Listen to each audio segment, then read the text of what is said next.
24, de 15 a 17. Versão revista atualizada. Veio a minha palavra do Senhor dizendo: filho do homem, eis que às súbitas tirarei a delícia dos teus olhos. Não lamentarás, nem chorarás, nem te correrão as lágrimas. Geme em silêncio, não faças lamentação pelos mortos. Prende o teu turbante, mete as tuas sandálias nos pés. Não cubras os bigodes e não comas o pão que te mando. Que Deus nos abençoe. Que Deus fale com cada um de nós nessa tarde. Queridos, eu creio que a maioria de nós está aqui hoje no templo, dia 21, de junho de 2026, conhece a expressão engole o choro.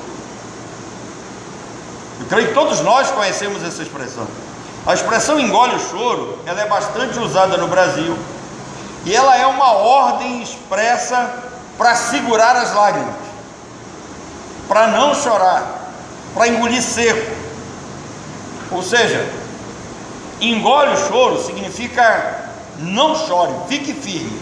Eu não quero ouvir. Às vezes eu ouço as pessoas dizendo: eu não quero ouvir um pio da tua boca. E é praticamente isso que Deus fala a Ezequiel.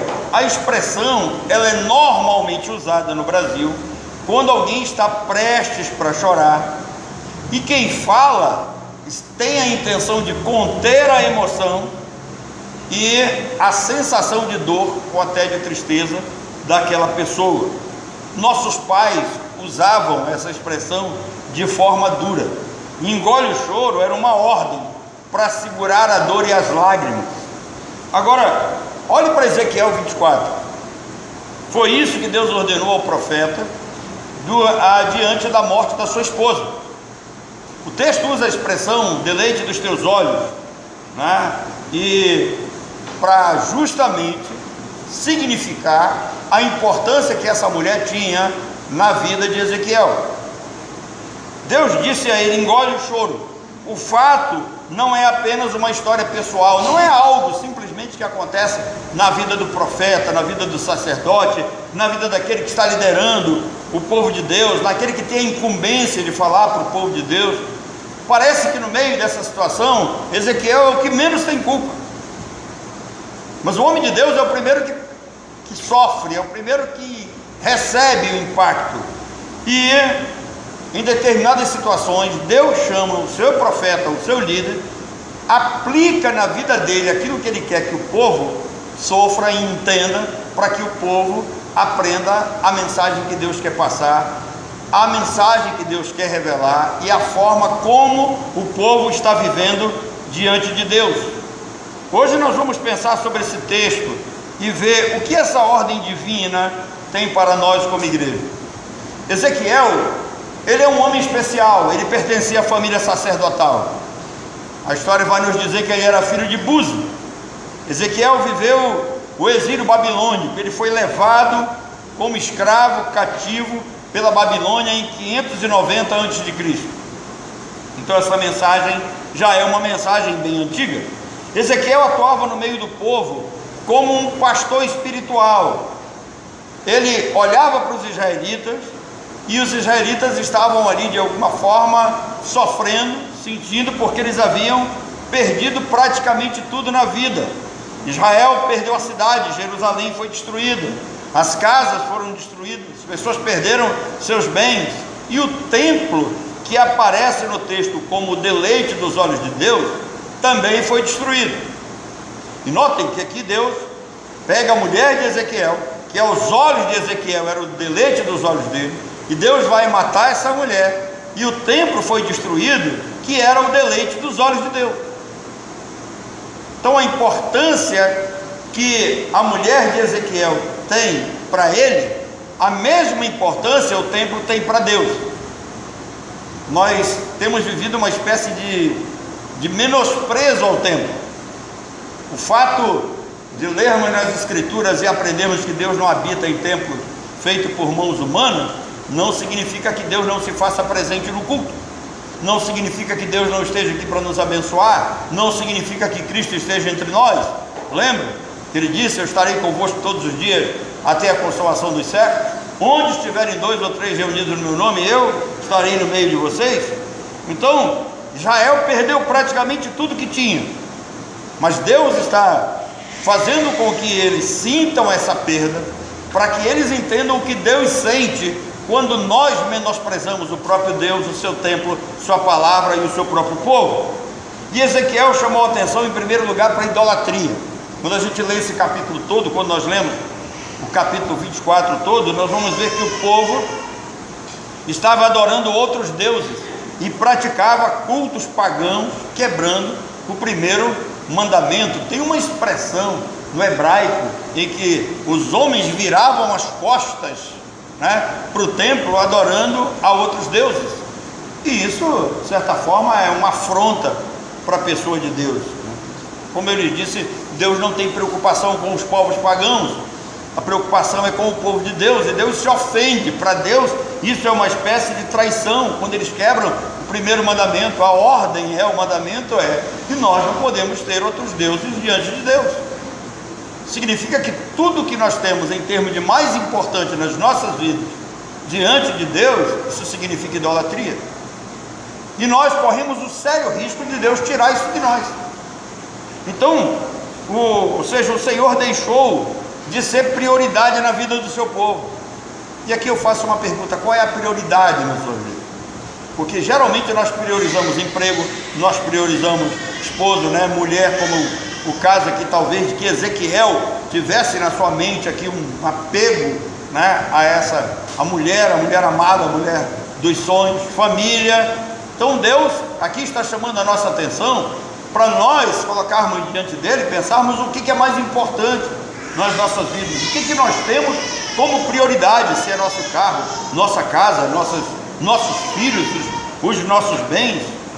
Então Deus chama a atenção aqui, olha, cuidado com a idolatria, não tenham outros deuses diante de mim, vocês têm o dever de me amar sobre todas as coisas.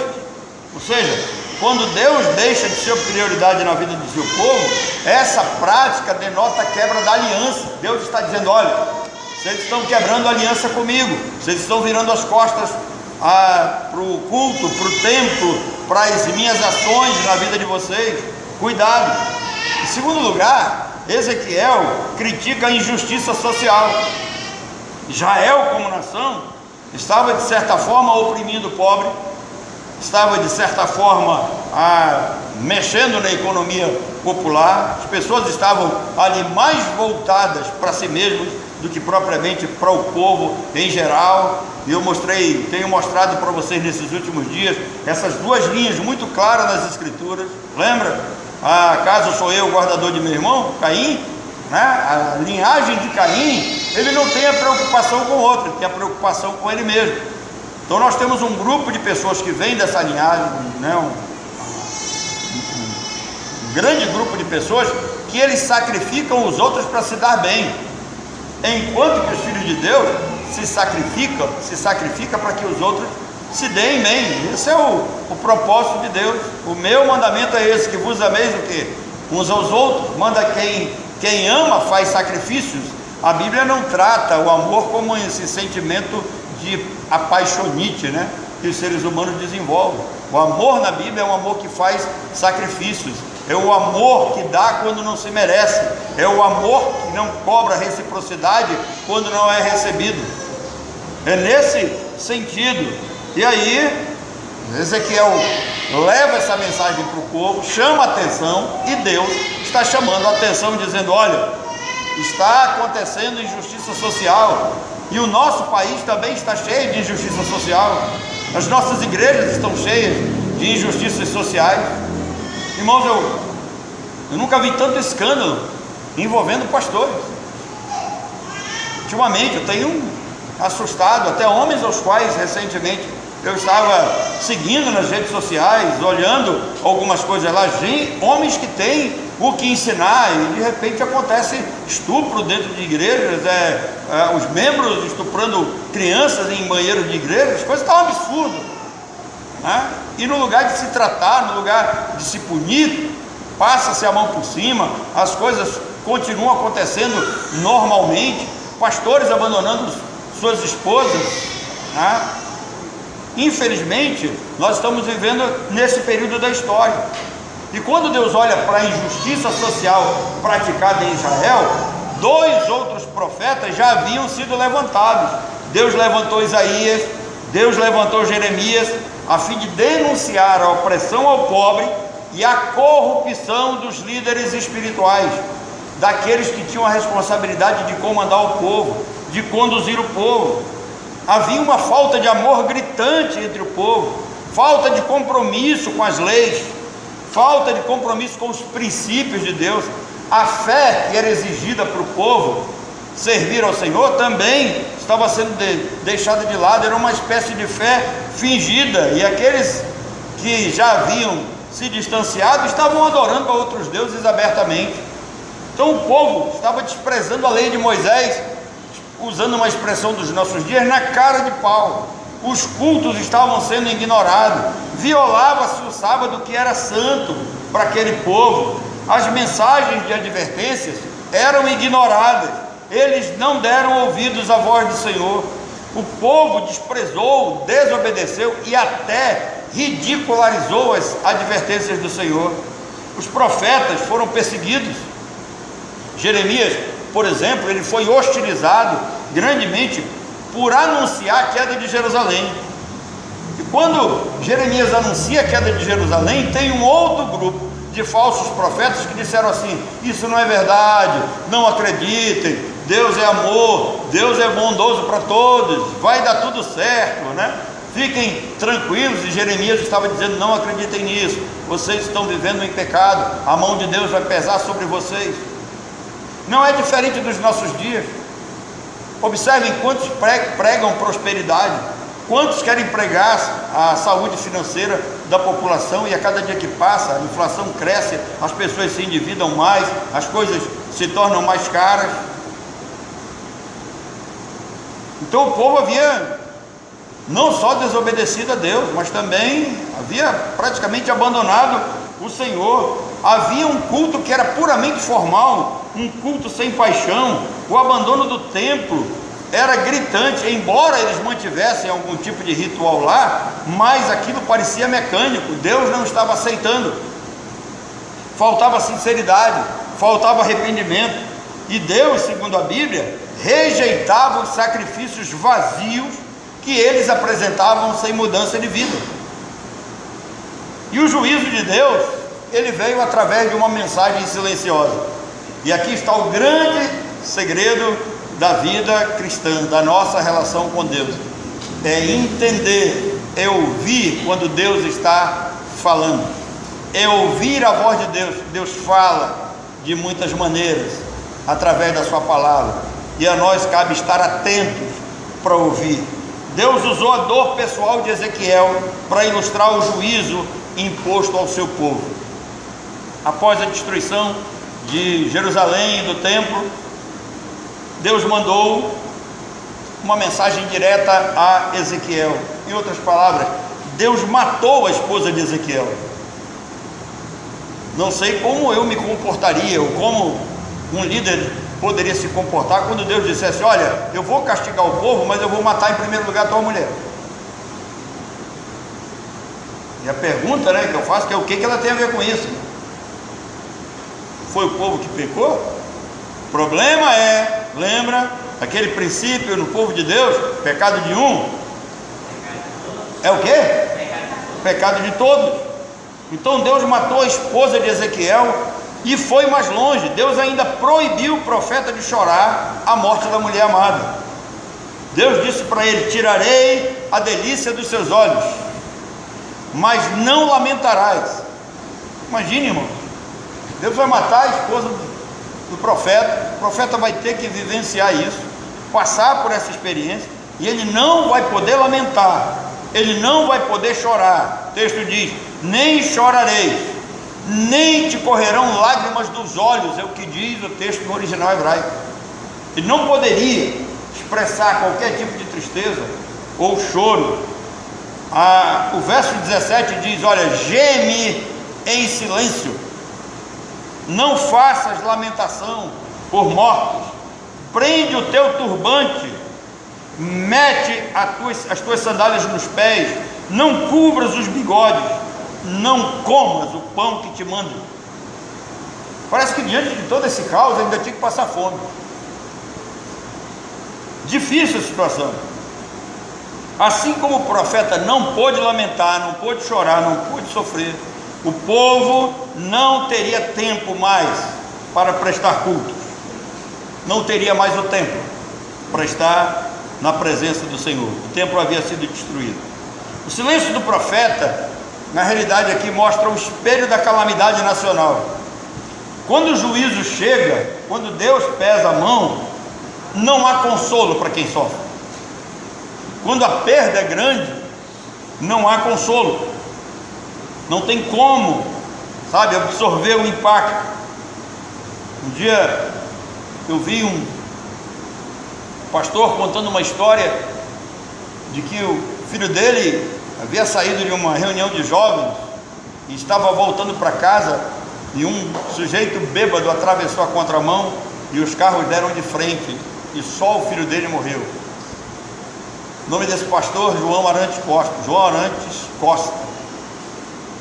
E ele perguntou a um outro pastor, esse pastor vocês conhecem, o Paulo Leite, né? Alguns de vocês conhecem o Paulo Leite. E ele disse: Paulo Leite, Deus levou meu filho. Paulo Leite, por que meu filho? Irmãos, uma dor que eu ainda não senti. Perderam um filho, e eu espero não sentir, espero que eles sintam a dor de me enterrar. Mas deve ser doloroso você ter uma perda nesse sentido. E aqui o silêncio do profeta, não chores, deveria ser motivo de calamidade nacional. O povo deveria ver para quem está sofrendo e pensar: olha, isso deve ser algum tipo de mensagem para nós. Onde nós estamos falhando? Onde nós estamos errando? Porque Deus está nos tratando assim? E o silêncio do profeta diante da morte da esposa de fato atingiu e mexeu com o povo, e o povo reagiu imediatamente. Então o povo foi até Ezequiel e ele diz: olha, então o povo me disse: não nos farás saber o que significa essas coisas que estás fazendo? Ou seja, ele perguntou: será que você não vai dizer para nós o que está acontecendo? Irmãos, eu penso que essa pergunta do povo aqui, ela é uma espécie de disfarçatez, porque o povo sabe quando negligencia o culto, o povo sabe quando vira as costas para Deus, o povo sabe quando prioriza outras coisas, o povo sabe quando ele coloca Deus distante de suas vidas, o povo sabe o que de fato eles carregam no coração. Mas Ezequiel estava ali sofrendo, e olhando para o texto é impossível calcular a dor pessoal de Ezequiel. Deus matou a sua esposa, Deus matou a companheira base do ministério profético de Ezequiel, para mostrar ao povo que a obediência que nós devemos a Ele, em determinadas situações, Ele cobra um alto preço. A esposa de Ezequiel, ela é chamada de o prazer dos teus olhos. Eu vou tirar o prazer dos teus olhos. Assim como o templo é o prazer dos meus olhos, eu vou tirar também.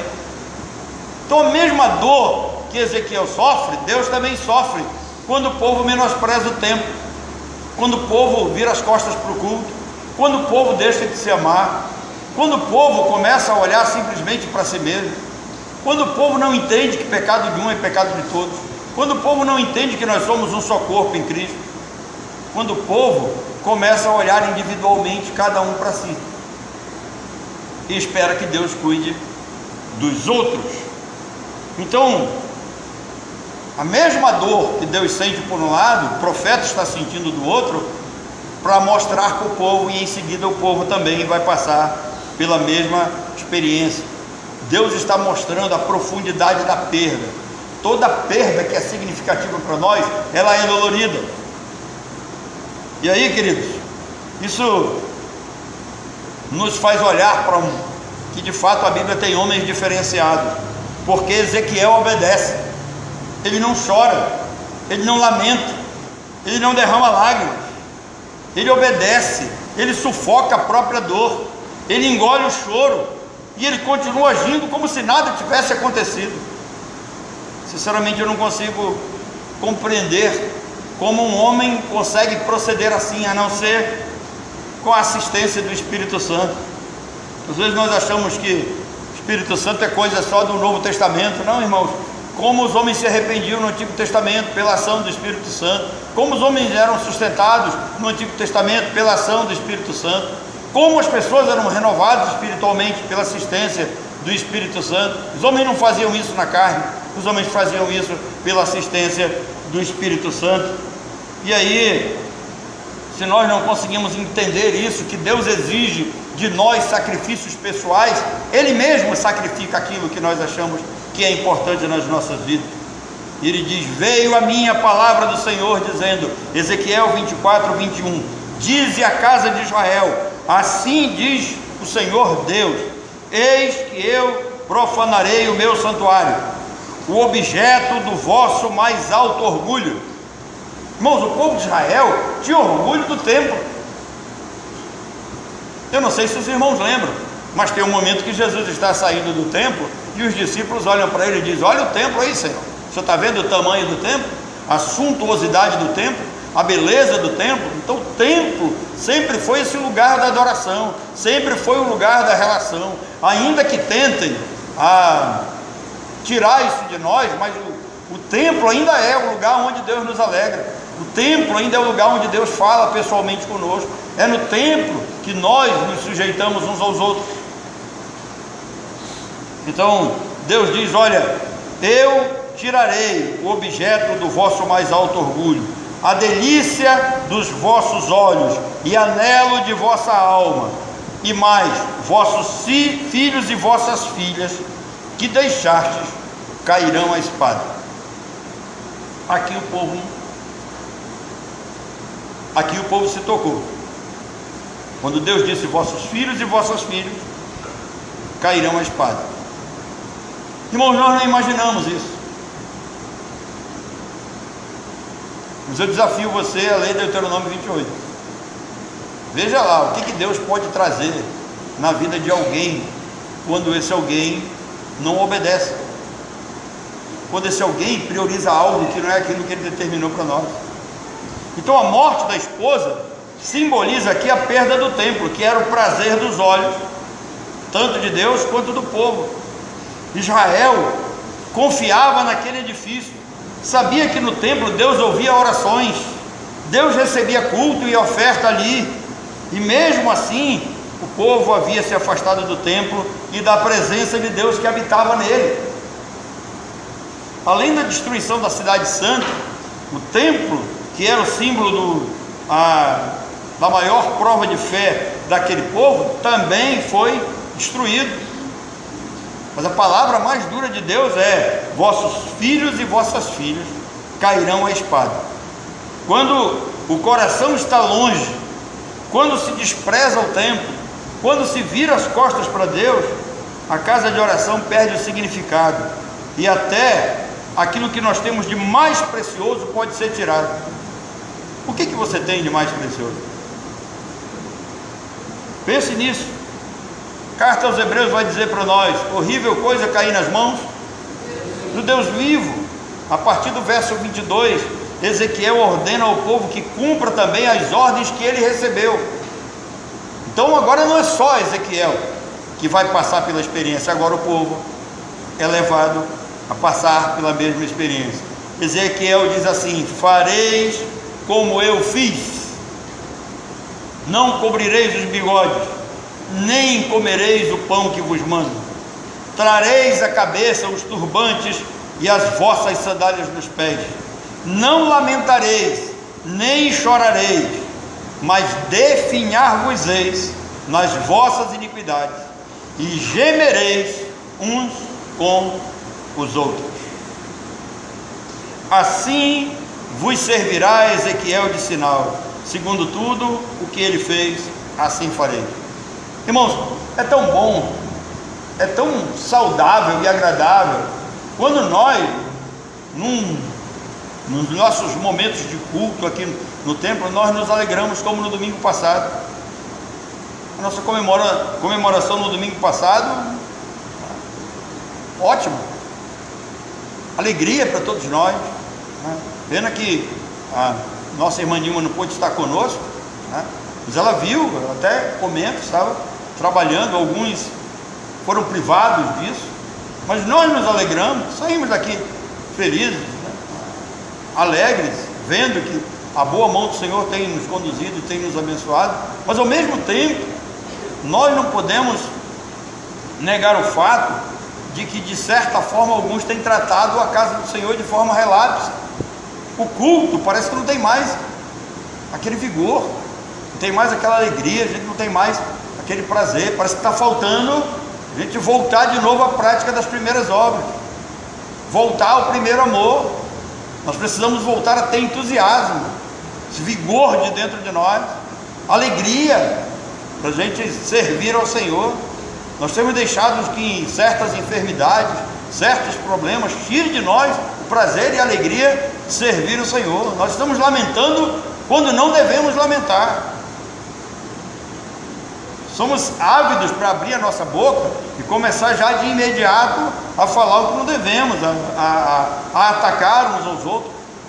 E aqui o texto para nós é: olha, fique em silêncio, engole o choro, presta atenção. A mensagem é para nós olharmos em primeiro lugar para dentro de cada um de nós. A mensagem é onde eu preciso melhorar, onde Deus está me atingindo, o que eu tenho de especial que Deus pode tirar e eu vou sofrer muito. Então, quando isso acontecer, Deus disse: olha, quando isso acontecer, quando os filhos de vocês caírem em espada, quando vocês estiverem passando por essa situação, vocês vão saber que eu sou o Senhor. Um dia Davi disse assim: olha, foi preciso eu passar pela vara da disciplina, debaixo da vara da disciplina, para aprender os decretos do Senhor. Irmãos, às vezes Deus nos chama a atenção, Deus nos adverte, e a maneira que Ele usa é essa aqui, é a palavra para chamar a nossa atenção. A gente não liga, a gente continua vivendo de forma relapsa. De uma hora para outra pode acontecer aquilo que nós não esperamos. Provérbios 28, 9: o homem que muitas vezes repreendido endurece a cerviz, de repente será quebrantado sem que haja cura. Qualquer momento, um de nós pode ser apanhado de surpresa. Eu estava conversando com o Manuel, ele disse: eu jamais imaginaria que passaria pelo que eu estou passando. Nenhum de nós imagina isso, nenhum de nós pensa nisso, nenhum de nós acha que conosco não acontece. Mas, irmãos, é bom pensar. Então o povo também deveria engolir o choro, sofrer em silêncio e curtir calado a dor e uma tristeza inexplicável. Assim eles permaneceram dia após dia sofrendo. Tem um momento que os babilônicos chegam com eles e dizem assim: olha, canta aí alguma coisa para nós, canta um daqueles hinos bonitos que vocês cantavam lá em Israel. E o texto diz que eles penduraram as harpas nos salgueiros e foram embora chorando, lembrando do templo e lembrando do culto que prestavam ao Senhor. Vai chegar um dia que muitos desesperados vão querer se agarrar nas roupas de um israelita, perguntando onde é que tem um culto para a gente cultuar ao Senhor. E quando nós temos a oportunidade, nós não ligamos. Quantos que já passaram por aqui e que foram embora, outros Deus já levou. Eu ouvi da boca deles assim, quando estavam doentes, a gente, alguns até em cadeira de roda: pastor, como eu gostaria de estar no culto, como eu gostaria de estar lá cantando ao Senhor, como eu gostaria de estar com os irmãos. E nós, quando temos saúde, força e vigor, nós simplesmente viramos as costas e não damos a mínima. Então, nos capítulos seguintes nós vamos ver o seguinte: 70 anos depois, Deus usou de misericórdia, porque a dor e o silêncio não ditam o fim da história. A dor e o silêncio não diz a última palavra no reino de Deus.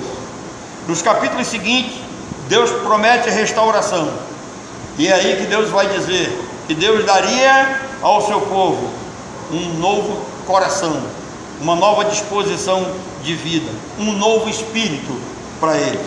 O luto reprimido abriu o caminho para uma esperança maior na presença de Deus. A presença do Senhor, o culto ao Senhor foi renovado. Novo tempo, novo culto, nova vida. A dor e o luto silencioso chegaria ao fim. A destruição de Jerusalém, do templo e a escravidão não foi apenas só um juízo que Deus trouxe ao seu povo, foi também uma oportunidade de renovação espiritual. E eu espero que a gente aprenda com isso. Olhe para o nosso país e que a gente se aproxime mais de Deus. A gente olhe para as nossas casas, se aproxime mais de Deus. A gente olhe para a situação em que nós estamos vivendo e a gente venha aprender que agora é um momento de renovação espiritual. Irmãos, renovação espiritual não tem a ver com cantar muito, com bater palma, com dançar, com pular, como se falam aí, né? Questão de reavivamento, vamos reavivar, não, queridos. O que Deus quer é que nós obedeçamos a sua palavra, assumamos um compromisso real com Ele, prestemos a Deus um culto verdadeiro como Ele merece, coloquemos o Senhor como prioridade nas nossas vidas, busquemos Ele em primeiro lugar, acima de todas as outras coisas, esperando que Ele vai trazer as outras coisas sobre nós. A dor e o silêncio de Ezequiel nos ensina que o juízo de Deus, ele é real e inevitável. Preste atenção, quando Deus nos chama atenção, quando Deus nos adverte e nós não ouvimos, o juízo divino é real e é inevitável, não tem como. Eu estava conversando com um amigo e ele havia discutido por um artigo que eu havia escrito no Facebook há algum tempo atrás. E quando eu disse que Deus mandou Noé construir a arca, e a arca foi construída para caber apenas 8 pessoas, esse meu amigo me criticou. Ele disse que não, que Deus fez a arca para salvar a humanidade. Irmãos, tem gente que parece que não consegue prestar atenção no que lê. Deus disse: olha, faz uma arca para ti e tua família. Deus não mandou fazer arca para todo mundo, porque Deus já havia determinado que Ele daria cabo da humanidade. E quando Deus decreta, Ele não volta atrás. Ele é imutável. Então, quando o juízo de Deus está voltado para a nossa direção, é inevitável, vai acontecer. A obediência, irmão, pode custar caro, mas também revela a fé dos verdadeiros filhos de Deus. Aqueles que são os verdadeiros filhos de Deus, quando atingidos, quando passam por disciplina, eles se arrependem, eles voltam atrás e eles se voltam para o Senhor. Eles se arrependem e voltam à prática das primeiras obras. A dor e a perda, ela pode ser um sinal para chamar a nossa atenção a voltar a uma comunhão melhor com Deus. Voltaire tem falado muito sobre essa questão do celular, né? E verdadeiramente nós não temos só celular, nós temos tantas outras coisas que podem nos tirar o primeiro lugar de Deus. Eu tenho certeza absoluta que os jovens, na minha época, lá na Peniel, nós orávamos mais, as pessoas conversavam mais, as pessoas se amavam mais, as pessoas eram mais preocupadas uns com os outros, verdadeiramente. Por quê? Porque nós não tínhamos esse aparelho, né, que tira a nossa atenção, que distrai, né? Um dia desse eu li uma matéria interessante, diz que depois do celular nunca se queimou tanto arroz na vida. Ou seja, o ser humano é tão voltado no celular, né, que até o arroz queima. Diferente do Lúcio, né? O Lúcio disse que um dia ele botou o arroz no fogo e foi dormir. Quando ele acordou, cheiro de queimado, né? Também. Então, o que nós precisamos entender, irmãos? Decretos amargos existem. Eu vou repetir: decretos amargos existem. Um dia Jó olhou para Deus e disse assim: por que o Senhor decreta para mim coisas amargas? Então os decretos amargos existem. As aflições fazem parte dessa vida. E é bom saber que quando nós enfrentamos perdas, por mais profundas que elas sejam, podemos escolher entre o desespero e a confiança. Então você que está passando pela prova, quem está prestes a passar pela prova, não se desespere. Confie no Senhor. Confiar é melhor que desesperar. Ficar em silêncio é melhor do que pecar com a língua. Ezequiel não questionou, não murmurou, não reclamou. Ele apenas engoliu o choro, e engoliu seco, em obediência ao Senhor. O silêncio de Ezequiel é para nos desafiar a confiar em Deus. Irmãos, Deus está trabalhando mesmo no nosso silêncio. Deus está trabalhando mesmo quando nós não entendemos.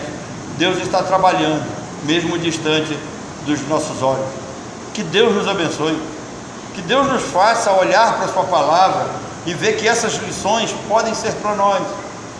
Que Deus nos chame a atenção para uma vida de compromisso maior com Ele. Que a gente ame o seu povo, ame a sua casa, ame a Ele em primeiro lugar e acima de todas as coisas. Deus nos abençoe.